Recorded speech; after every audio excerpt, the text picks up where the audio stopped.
இந்த திமுகவை நம்பாதீங்க. அவங்களுக்கு உங்களை நம்ப வச்சு ஏமாத்துறது தான் அவங்க வேலையே. நான் சொன்ன பல கோரிக்கைகளை எல்லாம் தீர்த்து வைக்கிறதுக்கு நம்ம புதுச்சேரி கவர்மெண்ட்டுக்கும் அதோட மக்கள் திட்டங்களுக்கும் ரொம்ப அக்கறையா உண்மையா துணை நிற்கிறோம். தமிழ்நாட்டை ஒதுக்குற மாதிரி புதுச்சேரியும் ஒதுக்க கூடாதுன்னு நாங்க கேட்டுக்கிறோம்.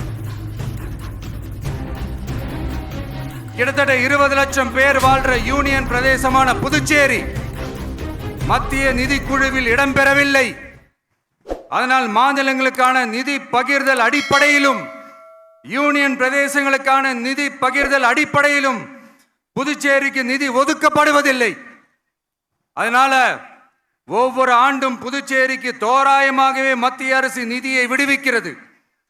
அந்த நிதியும் அரசு ஊழியர்களின் சம்பளம், ஓய்வூதிய தொகை உள்ளிட்ட திட்ட செலவுகளுக்கே சென்று விடுவதால் மீத தேவைக்கு வெளிச்சந்தையிலும் கடன் பத்திரங்களை கடன் வாங்குகிறது புதுச்சேரி.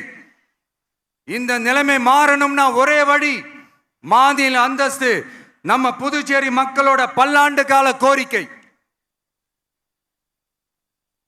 புதுச்சேரிக்கு போதுமான நிதி வரத்து இல்லாததுனால வெளியே கடன் வாங்க வேண்டியதா இருக்கு.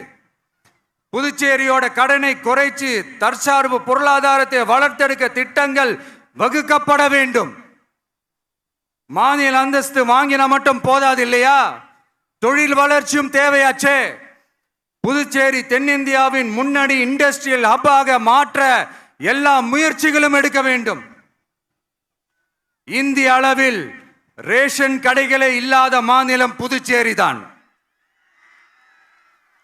ஏழை எளிய மக்களுக்கு வாழ்வாதாரமே ரேஷன் கடைகள் தான். மற்ற மாநிலங்கள்ல இருக்கிற மாதிரி இங்கேயும் அரிசி, சர்க்கரை, பருப்பு, கோதுமை, எண்ணெய்னு அனைத்து பொருட்களும் வழங்கும் முறை சீராக்கப்பட வேண்டும்.